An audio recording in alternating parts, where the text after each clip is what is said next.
Hello there, Sir from 17 once again. This is my Gravity Days video walkthrough. This is episode 18, and Adreaux on call. So we're going towards a scientist by the name of however you pronounce that one. It's like Bordeaux with that weird EAUX bit at the end. Maybe it's French, I'm not too sure. He's going to be tasking us with setting up some sensors and fighting some Nevi, or however you pronounce those.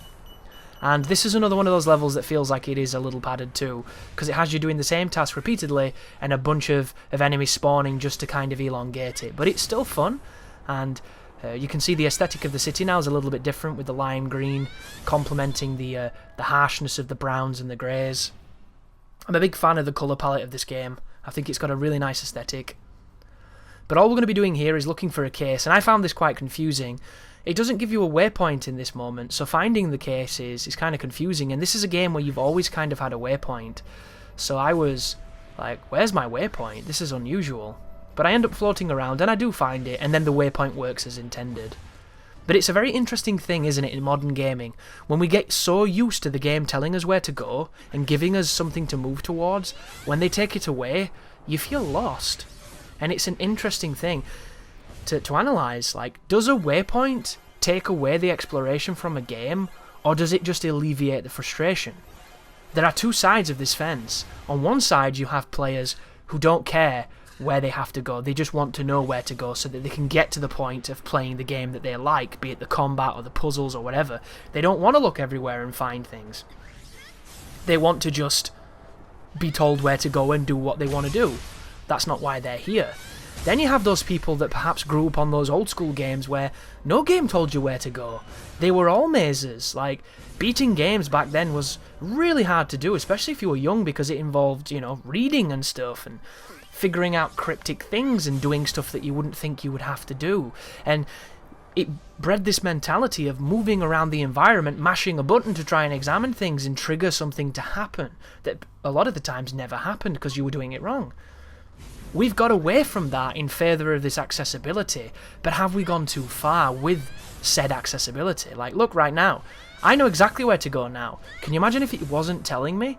This mission would have taken considerably longer, because I would have had to find these spots, and they're not the easiest thing to spot. So it's an interesting change of how games work. And it's the same with difficulty. Games in the old days were generally made for arcades, and arcades were made to make money, so the games were punishingly difficult and would blatantly be unfair just so that you had to put more quarters in and you had to put more money in, because that's what they were there to do. They were there to leech your money. Then of course they moved into the home, and that mentality didn't carry as well, because those really, really hard games weren't there for the purpose of just making money. They'd already made their money, so they didn't have to be so ridiculously difficult. And another thing too was the expertise in making games. Believe it or not, folks, making a game difficult is easy. Making a game bullshit and cheap and unfair is the easiest thing you can make, because it's just increase the sliders to the point where nobody can reach that. And there you go, you have a broken bullshit game. Making a game challenging for the right reasons is the hardest thing to do. And we're gradually moving towards a point now where that challenge slider has gone so far the opposite way, it's the complete antithesis of what it used to be.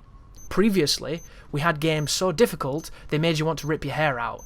They were borderline unplayable because they were so brutal. Only the most expert, memorizing, high reflex, high execution, elite level players could even make a scratch on them, whereas everybody else was just like, this is insane, I can't get off the first screen. Now, we have that in the reverse. We have video games that animals could play. And animals, you know animals, they don't even want to stare at TVs half the time unless it's got something on that looks like an animal. Like, I could give certain games nowadays to my dog and he could probably beat it just by sheer attrition of, you know, maybe if I spread some food on the buttons, there you go, you beat the section.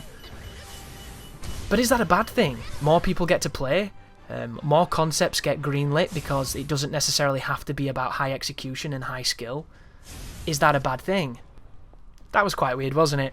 I got hit while I was out of energy, and it teleported me back up to that guy. I thought I'd died just then, but I didn't. It's just the way the game resets you. I'm taking a lot of damage here, though, because I'm being incredibly reckless, but it does pay off. Being aggressive in this game really works. You just have to be careful. But it is an interesting dialogue when it comes to how games used to be compared to how games are now, because it is a very different culture of gaming. And it's interesting to see what the new generation thinks of it, because to some people, gaming is just playing Minecraft with your friends. You know, they don't think of Donkey Kong or things like that because they might not have heard of it. I hope they do. You know, I hope they've played Donkey Kong on the SNES because it's a fucking amazing game, Donkey Kong Country, back when Rare made fantastic games. But, you know, some people, maybe they only play Slenderman or Five Nights at Freddy's or DayZ or something. That's what gaming is to them, playing around with their friends in, you know, Prop Hunt and Gary's Mod and stuff. It's very different to what it used to be like. I remember playing a PC game on my on the school's Apple Mac where you controlled a red triangle and you moved around a grayscale board which was kind of like roads, and every time you got to a corner on these roads you were asked a question, and the question was something academic about rainforests. So it was, you know, like, what do they call this kind of plant? What do they call this kind of aspect of a tree in a rainforest? You know, what is the biggest rainforest in this and that? And you're just like, oh wow, I'm both learning and playing this boring triangle game. But that was a game, you know, it was an educational game, so they're generally the worst kind, but it was still technically a game. And I remember it like it was yesterday, because I was just like, this is cool, I'm moving this triangle, this is awesome. I didn't like the questions too much because they were quite hard, but for the most it was pretty cool. This is me experimenting with the black hole technique to see if it does any more damage than the other stuff. For groups, I prefer using the rocks, because at the moment I don't have any upgrades on my specials, because I don't really think you need them unless you want to fully level up your character, and the rocks seem to do the best out of the box as I get hit by the crazy Christmas decoration. But it also breeds that next dialogue, doesn't it? Does a game have to be challenging to be classed as a game? I don't think it does. I think as long as a game challenges you as a player to think, I don't think it necessarily has to be challenging. It just has to make you overcome some kind of adversity. It doesn't necessarily have to be, you know, Ninja Gaiden 2 on Master Ninja. It can be finding where to go.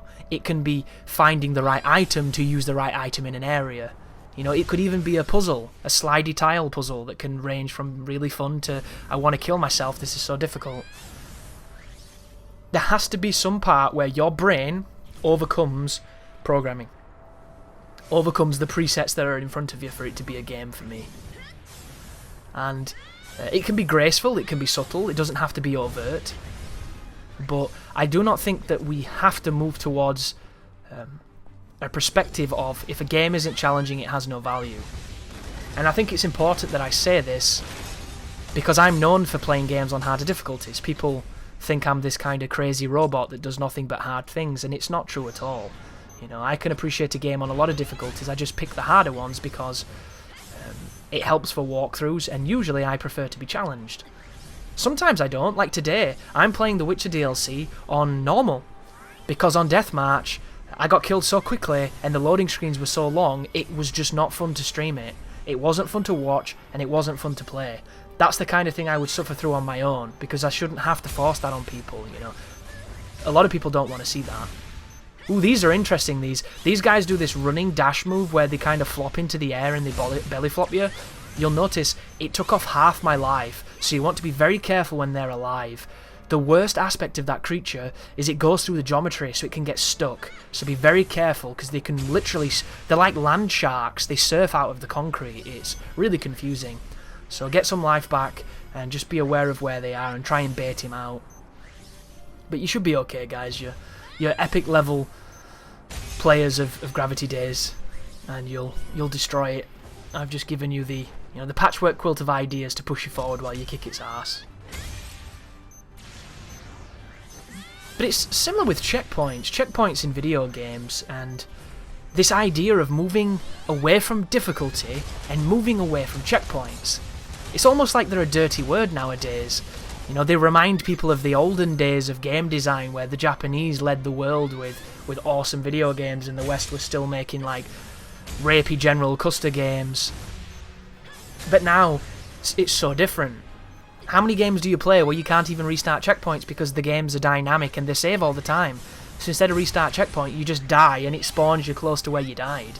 So many games are doing that, and it's making them easier, but it's also making them more frustrating for people that like to do things like challenge runs, or they like to challenge themselves in specific ways.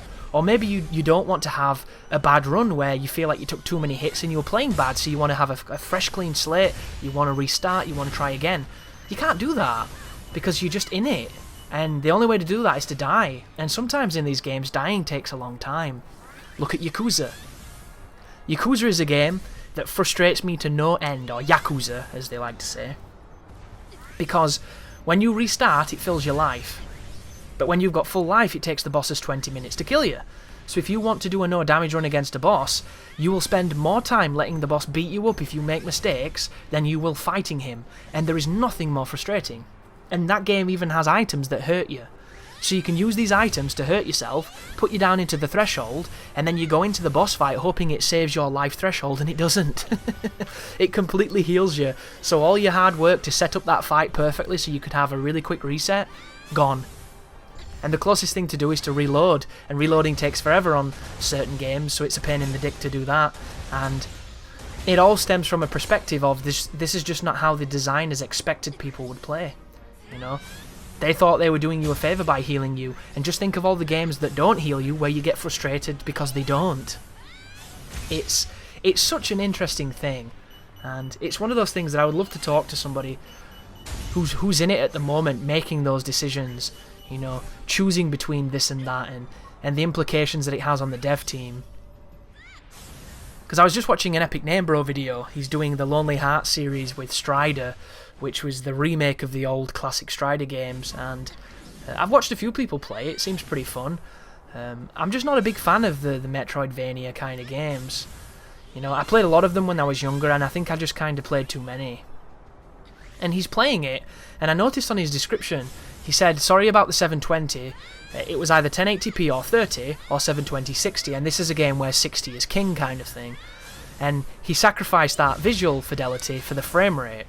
And that is a choice, guys, believe it or not, because on YouTube people are incredibly picky about settings and quality and everything, and you'd be surprised when you have a big channel like his, where the comments can be full of people bitching about something as small as that. But it's true, and I was 100% behind him for that choice, because I think frame rate should always supersede resolution, personally. But it must have been an interesting choice for him at the time, because he knows whatever he puts up is going to get looked at by a lot of people, and a lot of those people are going to be like, oh, why is this not Souls? To which he should be like, go fuck yourself, dude. I play other games. Please be patient. Please understand that this is not a Souls channel. But unfortunately, the guy's anchored to that series because there's a lot of people that are very demanding and entitled. And for what? You know, you should be grateful that the guy's putting in that effort for you. And sure, you are giving him money in some ways and paying his bills in other ways, but it's meant to be a good relationship rather than a demanding one. You shouldn't be cracking a whip against somebody that you don't actually know. It's bizarre. But thank you for watching. You take care now.